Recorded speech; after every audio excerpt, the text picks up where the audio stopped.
Right guys, it's a little bit late this one, but I still wanted to do it anyway, and is to give you my top 10 games of E3 2013. Now I was going to do a top 5, but I literally couldn't pick 5, there was too many, so I had to do a top 10. So without further ado, let's go straight on with it. I don't want to make this video too long, so yeah, let's crack straight on with it. Number 10 is Final Fantasy 15. Now I've never been into the Final Fantasy series, and I probably never will, and the reason why I've put it in my top 10 games is not necessarily meaning I'm going to buy it. It means I was really impressed with it from this year's E3, and there's no denying that trailer really blew me away for Final Fantasy 15. Like I said, I don't know anything about Final Fantasy games apart from the gameplay style, and I know that gameplay style isn't for me, that's not my kind of game.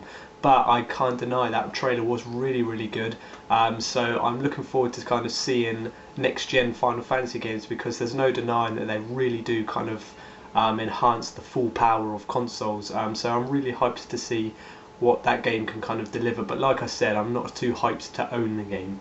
Number 9 is Mario Kart 8. Now I don't really need to talk about this too much because Mario Kart is much loved by everyone. Even hardcore gamers do like to kind of switch things up and have a nice game of Mario Kart every now and again, and that's what's great about it. Mario Kart is a great game you can play with the family, or on your own. It's great fun, and also kind of online as well. It's going to be a much bigger feature next gen, so Mario Kart really does look good that aren't on the Wii U. They've added new things like the way you can drive on the ceilings, on the walls and everything. The characters are looking as great as ever, better than ever, sorry, and with these new super sleek graphics and everything that the next gen Mario series is offering. So I'm really hyped to see where that one goes in the future. So yeah, I really can't wait to get my hands on that game. Number 8 is The Order 1886. Now this one wasn't spoke about too much at this year's E3. Well, obviously it was announced as a PS4 exclusive, but they only showed the trailer and they didn't really go into too much detail.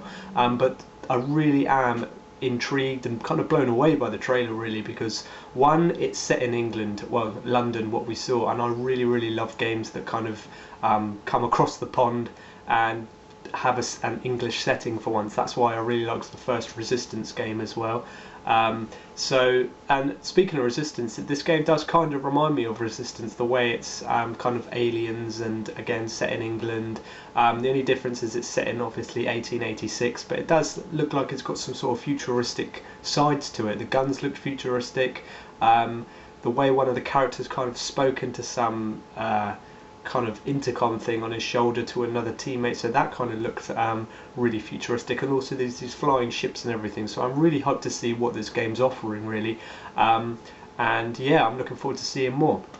Number 7 is Destiny. Now Destiny was heavily focused on at this year's E3, and I do believe it's won some Best of Show awards as well, and I wasn't too hyped about the game before this year's E3, and after seeing all the gameplay demos and all the trailers and everything, I have to say my excitement for it is a little bit higher now, because I really like the look of it. It's got a bit of a mixture in there. It looks like it's got the kind of close action combat of something like Killzone, but it also got the kind of exploration and everything of a first person game like Fallout or something like that. So it looks like it's mixing those games together and kind of bringing us Destiny, which it does look good. I'm really excited to see more of the game. It doesn't really look like a game I'd get on day one or anything, because first person shooters never really kind of blow me away instantly. I have to kind of see reviews and everything of them first, but Destiny's doing great, and I can see my hype building the more I see of this game, so I'm looking forward to seeing more of it. So number 6 is Super Mario 3D World on the Wii U. Again, just like Mario Kart, it's good to see the Mario games jumping into next gen as well, and I really like the look of the kind of multiplayer co-op side of things they've added to this game, so I'm really excited to see that as well. Number 5 I'm not going to talk about too much because I've mentioned it in loads of videos before, and that's Wind Waker HD. Now I'm so hyped to play this. My favourite Zelda game of all time, one of my favourite games of all time. Brand new, super sleek graphics. It looks great. They've added more to the game, so yeah, I can't wait for it. I'm not going to, like I said, I'm not going to talk about it too much because you've all played it probably, and yeah, I've spoken about it far too much. Number 4 is Watch Dogs. Now Ubisoft are one of my favourite developers and they never let me down, and this game is really catching my eye. I know I'm going to get the game, but every time I see trailers and gameplay and everything, I'm excited for it that little bit more. I really like the kind of idea of the whole hacking. You can hack the whole city and everything. It looks great. It's got everything in there. It looks like a mixture of GTA and Deus Ex and a load of other games that's kind of chucked in there. So it really is looking exciting. I'm really hyped to get the game. It's not too long to wait. I'll probably get it on PS4 because I know it's coming on PS3 and 4. It'll probably be the game I get with my PS4 as a launch title. So yeah, I'm really hyped for Watch Dogs. Number 3 is Super Smash Brothers, and now just like Mario Kart and Super Mario 3D World, I'm excited to see one of the most popular Nintendo franchises jump onto next gen, so it's really exciting to see that. I like the characters they've announced so far, apart from the Wii Fit trainer. That's a bit of an I don't really know where that's come from, but I suppose your mum's got to play as someone, hasn't she? So yeah, Mega Man's in there, which looks great, and again the graphics look great. So we haven't seen too much of the game so far. There's a little bit of gameplay floating around on YouTube if you want to check that out, but yeah, it looks like great traditional Super Smash Brothers, and that's what I want. It's been a while since we've had Super Smash Brothers, so I'm excited to get back into that. Number 2 is Infamous Second Son, of course a PS4 exclusive. Now this one, this is probably quite controversial to say, but I think I already prefer this new one, even though I've never played it, to the first and second game, because there's no denying the first and second game is amazing. Playing as Cole McGrath was great. I really loved the game. I got both of them on launch day and I completed them, and I really loved the game. But what I'm liking about this new one is the whole setting of it. It looks more kind of woodland, which I really like. I like the look of the character. I like the powers he's got, and like I said, I really like the things he can do. He can kind of control smoke and fire this time as opposed to electricity, and that really does look cool. I really like the look of this game, and it's definitely my most anticipated PS4 game so far. I really am hyped for this game, and I'm definitely going to get it day one. Unfortunately it's not a launch title game, but there's no denying I'm going to be getting that day one because it looks awesome, and it's definitely my best PS4 game of E3 2013. Exclusive, I mean, because number 1, I'll move on to number 1 now. My number 1 of E3 2013 was, of course, you've probably guessed if you've watched my videos before, and that is Kingdom Hearts 3. Now, there's no denying how much of a big Kingdom Hearts fan I am. I really love the series.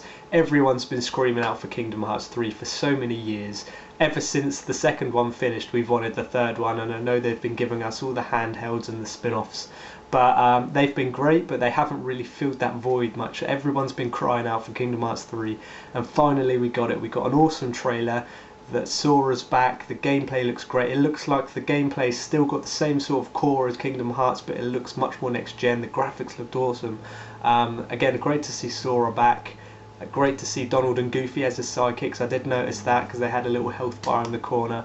The music in the background gave me goosebumps because it's the same music as the very first game, and I just can't wait because the Kingdom Hearts games are they're unlike anything anyone's ever played, and they really do kind of they remind me of my childhood, which is probably why I'm excited for the game so much, because it reminds me of my greatest kind of gaming era back in my childhood days, and I can't wait to experience the next generation Kingdom Hearts game.